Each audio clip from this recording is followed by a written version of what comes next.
The Bengali টিউশনে তোমাদের সকলকে স্বাগত। আমি শুভময়।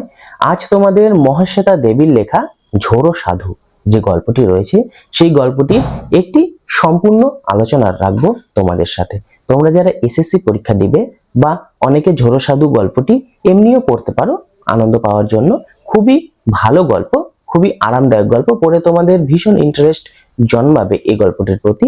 তো এই গল্পটি নিয়ে আমি লাইন বাই লাইন আলোচনা করব না, আমি একটি সামগ্রিক আলোচনা তোমাদের সামনে তুলে ধরব। চলো তাহলে শুরু করি। মহাশ্বেতা দেবী অবহেলিত মানুষের নিপুণ রূপকার হিসাবে আমাদের সামনে পরিচিত হয়ে আসছেন দীর্ঘদিন ধরে। লেখিকা যেখানেই বঞ্চনা, দারিদ্র, ক্ষুধা, অসাম্য, অশিক্ষা দেখেছেন, সেখানেই তিনি এগিয়ে এসেছেন তার লেখনী নিয়ে। তিনি সমাজের কয়েকটি জিনিসকে তিনি মন থেকে ভীষণ ঘৃণা করতেন, মানে কিছুতেই মেনে নিতে পারতেন না। সেই জিনিসগুলি হলো বধূ হত্যা, পণ প্রথা, আত্মকেন্দ্রিক ভোগবিলাস। তিনি সমাজের প্রতি দায়বদ্ধ ছিলেন বলেই হয়তো তার উপন্যাসে তেভাগা আন্দোলন, নকশাল আন্দোলন ফুটে উঠতে দেখতে পাই আমরা বারবার। তার পিতা ছিলেন প্রখ্যাত নাট্যকার মনীশ ঘটক এবং বিয়ে হয়েছিল তার বিজন ভট্টাচার্যের সঙ্গে এবং তার সন্তানের নাম ছিল নবারুণ ভট্টাচার্য। এবার আমরা এই ঝোড়ো সাধু যে গল্পটি রয়েছে তার একটি সামগ্রিক আলোচনা তোমাদের সামনে তুলে ধরব।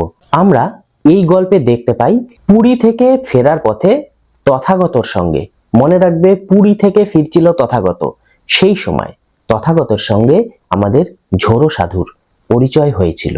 লোকটির বাড়ি ছিল ময়ূরভঞ্জে, মনে রাখবে লোকটির বাড়ি ময়ূরভঞ্জে। তার পেশা ছিল নৌকো তৈরি করা। তাই উড়িষ্যা ও বাংলা, এই যে মাঝামাঝি মানে মেদিনীপুরের যে সমস্ত জায়গায় আমরা সমুদ্র দেখতে পাই, সেই সমস্ত জায়গাতে তিনি থাকতেন। যেখানে এই ঝোড়ো সাধু থাকতো সেখানে কোনো এক বুড়ো সন্ন্যাসীর কাছ থেকে যেই ঝোড়ো সাধু ঝড় তোলার মন্ত্র শিখে নিয়েছিল, মানে ঝড় কিভাবে তুলতে হয় মন্ত্রের সাহায্যে, সেই মন্ত্রটি ঝোড়ো সাধু শিখে নিয়েছিল। ঝড় তোলার মন্ত্র তো শেখা হয়ে গিয়েছিল, কিন্তু ঝড় থামানোর মন্ত্র সে শেখেনি। তার আগেই সে মন্ত্রটি শিখেছিল, মানে ঝড় তোলার সেই মন্ত্রটি একবার পরীক্ষা করে দেখার তার খুব ইচ্ছে ছিল।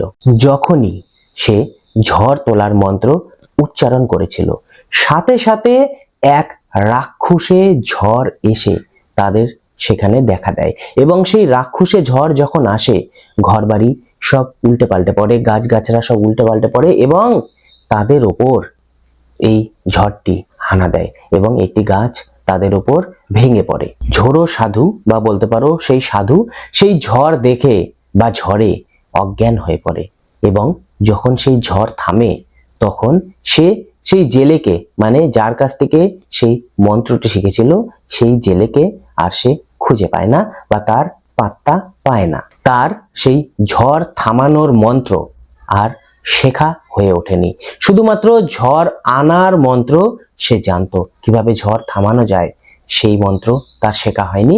আর তারপর থেকেই তার নাম হয়ে যায় ঝোড়ো সাধু। এই ঘটনার পর থেকে ঝড় জলের যে দানরা বা বলতে পারো ঝড় জলের যে দেবতারা বা ঝড় জলের যে রাক্ষসেরা এই সাধুর পেছন পেছন ঘুরে বেড়ায়। সাধু যেখানেই যায় সেখানেই ঝড় জলের দানরা গিয়ে বাসা বাঁধে বা তার পিছন পিছন তারাও সেখানে গিয়ে উপস্থিত হয়। কত জায়গায় কত দেশের ক্ষতি হয়েছে, কিন্তু সেই দানরা ঝোড়ো সাধুর কোনোদিন কোনো ক্ষতি করেনি। তবুও মাঝে মাঝে এই ঝোড়ো যে দানবদের বা ঝোড়ো দানবদের অত্যাচারে সাধারণ মানুষের যে ক্ষতির সম্মুখীন হতে হয়েছে বা সাধারণ মানুষেরা যে ক্ষতি হয়েছে সাধারণ মানুষদের, সেই ক্ষতির ফলে ঝোড়ো সাধুর মন খারাপ হয়ে ওঠে।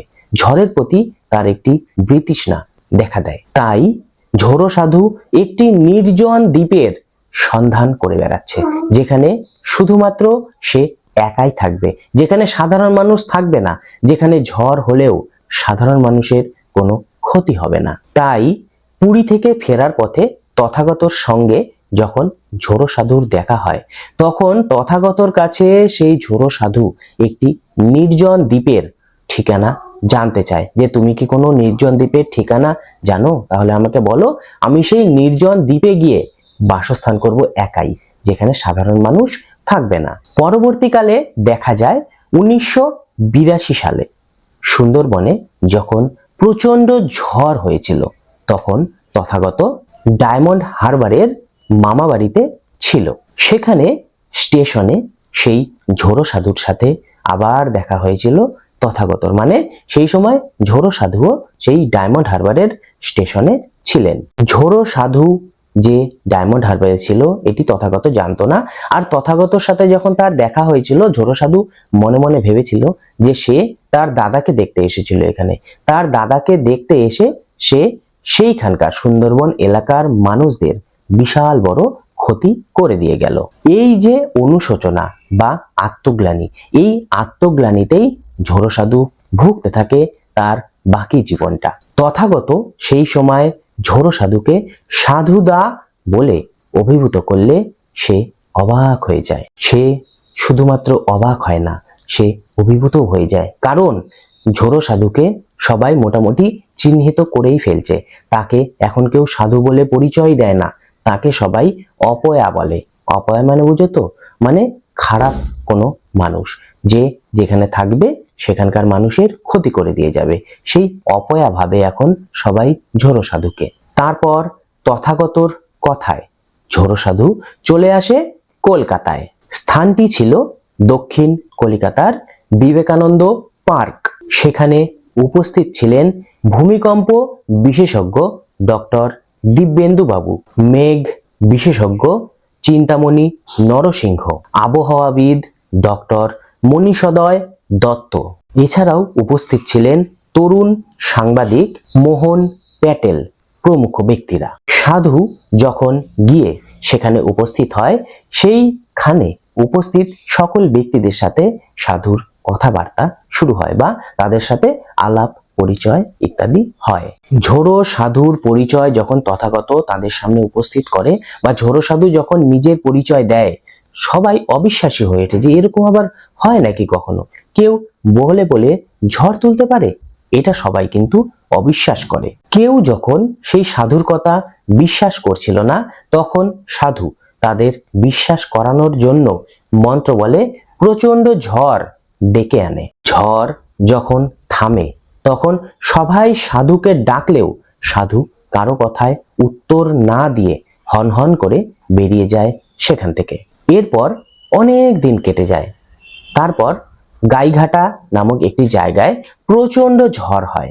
সেখানকার ঝড়ের পর মোহন প্যাটেল সেখান থেকে একটি ছবি এনে তথাগতর সামনে উপস্থিত করে। ছবিটিতে তথাগত দেখতে পায় বুকের উপর গাছ নিয়ে ঝোড়ো সাধু পড়ে রয়েছে। তার মুখটা ছিল প্রশান্ত, যেন হাসি হাসি।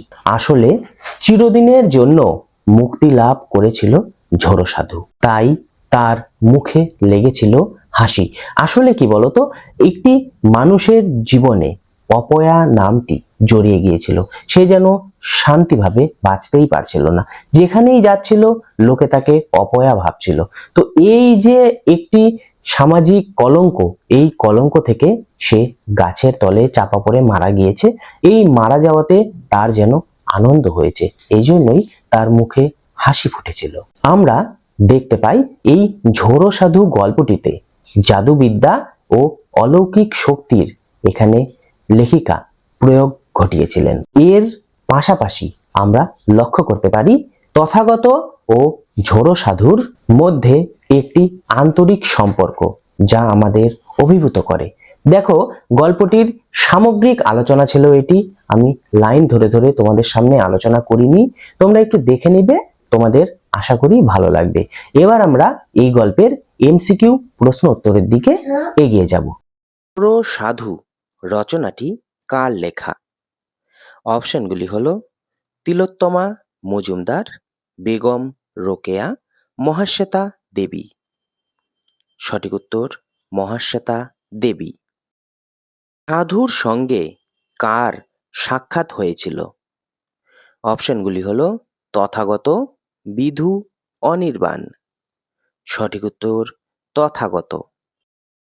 সাধু কিসের সন্ধানে ছিল? অপশনগুলি হলো দ্বীপের, জমির, ঘরবাড়ির। সঠিক উত্তর দ্বীপের। রচনার প্রথমে তথাগত কোথা থেকে ফিরছিল? অপশনগুলি হলো পুরী, দীঘা, নবদ্বীপ। সঠিক উত্তর পুরী। তথাগত কোথায় বেড়াতে গিয়েছিল? অপশনগুলি হলো পুরী, দীঘা, কলকাতা। সঠিক উত্তর পুরী। সাধুর আসল বাড়ি কোথায়? অপশনগুলি হলো কাশীপুর, ময়ূরভঞ্জ, করিমপুর। সঠিক উত্তর ময়ূরভঞ্জ। সাধু কোন বিদ্যে শিখেছিল? অপশনগুলি হলো ঝড় তোলার, বৃষ্টি আনার, আগুন লাগানোর। সঠিক উত্তর ঝড় তোলার। সাধু কি কাজ করত? অপশনগুলি হলো বাড়িঘর তৈরি করত, মাটির পুতুল তৈরি করত, নৌকা তৈরি করত। সঠিক উত্তর নৌকা তৈরি করত। সাধু কার কাছে ঝড় তোলার মন্ত্র শিখেছিল? অপশনগুলি হলো এক বুড়ো জেলের কাছে, তান্ত্রিকের কাছে, নাবিকের কাছে। সঠিক উত্তর এক বুড়ো জেলের কাছে। সাধুর দাদার বাড়ি কোথায় ছিল? অপশনগুলি হলো বনগাঁ, ক্যানিং, গাইঘাটা। সঠিক উত্তর ক্যানিং। সাধুকে জেলে কয়টা মন্ত্র শিখিয়েছিল? জেলে বলতে এখানে মানে মাছ ধরার জেলে আর কি। অপশনগুলি হলো তিনটি, দুটো, একটা। সঠিক উত্তর একটা। ঝোড়ো সাধুর ভাগ্নের বাড়ি ছিল?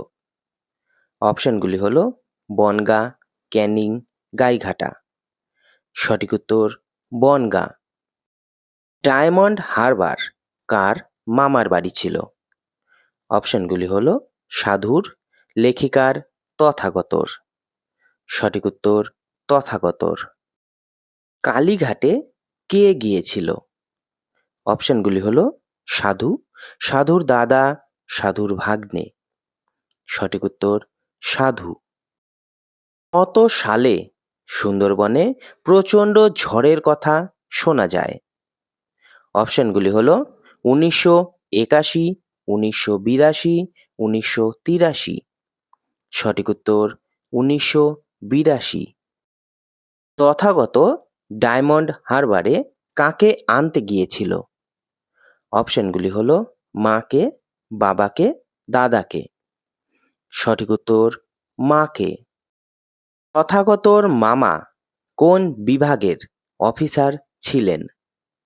অপশনগুলি হলো বিদ্যুৎ, কৃষি উন্নয়ন, মৎস্য উন্নয়ন।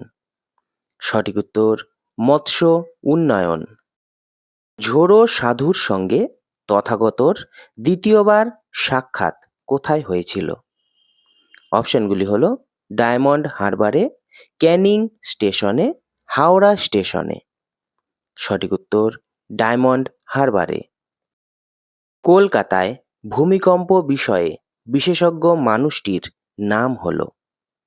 অপশনগুলি হলো দিব্যেন্দু রায়, মণিময় দত্ত, নরসিংহ।